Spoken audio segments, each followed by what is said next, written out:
What's up, YouTube? It's another day with the one and only Billy J.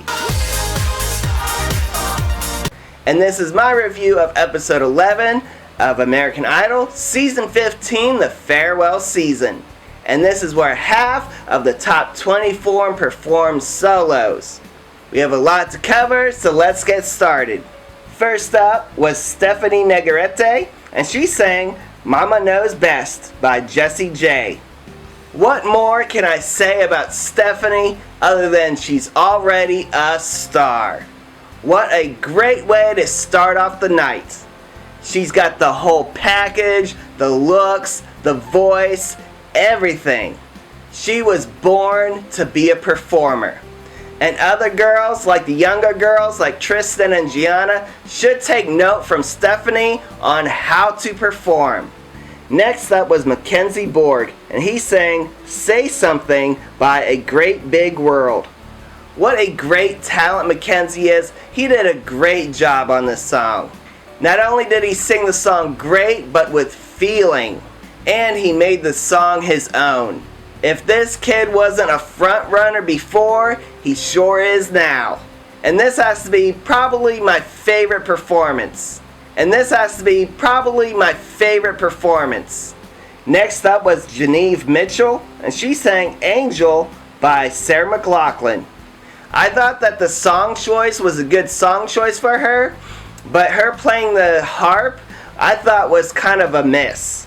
I think it would have been better if she had chosen to perform the song with a zither, or perhaps like a guitar, or even a banjo. But I understand why she chose the harp, because she was singing about an angel, and what instrument correlates with angels but harps. But she did a wonderful job, and she made a believer not only out of J-Lo, but out of me. Next up was Jenna Renae, and she sang My Church by Maren Morris. Where did she come from? I was very impressed by her performance. And she looks and sounds like she belongs on that stage. I really enjoyed the performance, and Jenna has a great country voice.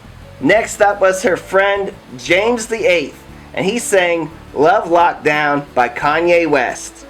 Well, one thing he did is he did the song better than Kanye, and James didn't need to use autotune. However, the performance of the song, and even the song itself, was very monotone and bland. And it just seemed like James was up there as if he was like in a room with his buddies, just, performing a song, just la-di-da-di-da. Not really impressed. Next up was Sonica Vade, and she sang Safe and Sound by Taylor Swift, featuring the Civil Wars. I'm glad that Sonica didn't pick like a big diva type song. She did a very good job on the song, and she's improved much since her Dolby appearance. The song fit her voice, and she was able to capture the emotion of the song. Next up was Gianna Isabella, and she sang I Put a Spell on You by Annie Lennox. She sang the song well, and she sang it very sweet, but it didn't really quite match up for a song that is dark and powerful. Basically, she sang the song with absolutely no feeling. She needed to get that darkness inside of her and that kind of like that growl. Gianna's got a great voice, but her performance of the song was very blasé. Next up was Emily Brooke, and she sang I Am Invincible by Cassidy Pope. Aye, this was such a mess. The lower range of her voice, which as J-Lo pointed out is not the sweet part of her voice, was just way off. And I think from the get-go, when she was trying to use that lower register, just threw off her entire performance. And I felt really bad for her, because she is definitely way better than this. Next up was Avalon Young, and she sang Love Yourself by Justin Bieber. This is one cool chick. She does her own thing in her own way, and no one's gonna change her. I'd say she is a definite diamond in the rough. And if I didn't know better, I'd say it was her song. Next up was Jordan Sasser, and he sang All By Myself by Celine Dion. He started out really low, and I'd have to say too low for his register. And then after that short little bit, all of a sudden he blew up to the max. And from that max, he just kept way up there. And I agree with the judges 100%. It was too way up there, too much, and very theatrical. And I'd have to say there was like no feeling in his performance. And straight up, I did not like this performance at all. I've never really been a fan of Jordan from the get-go, and this just, capped it off. Next up was Thomas Stringfellow, and he sang Creep by Radiohead. I'll give him props for picking a song that wasn't like stereotypical or predictable. Now, this wasn't my favorite version of this song. That goes to Haley Reinhart. But he did do a good job. But I think it was just a bit too much of a song for him. And I kind of wish that he would have changed the song, the arrangement of the song, just a little bit more. But overall, I think he did a very good job. And our final performance to cap off the night was La Porsha.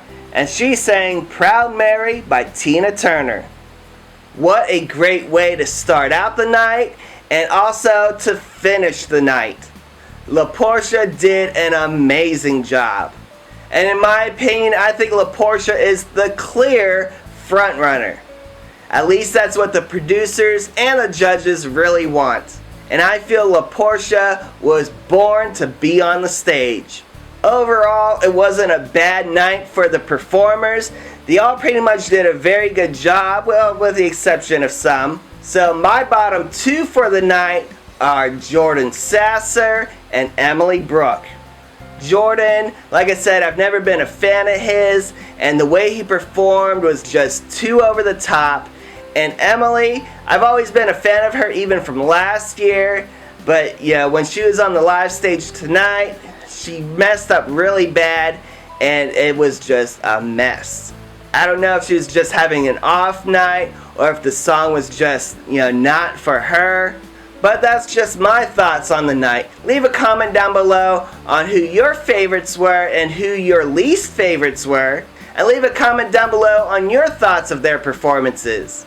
And remember, peace, love, unity, respect. Peace out, guys.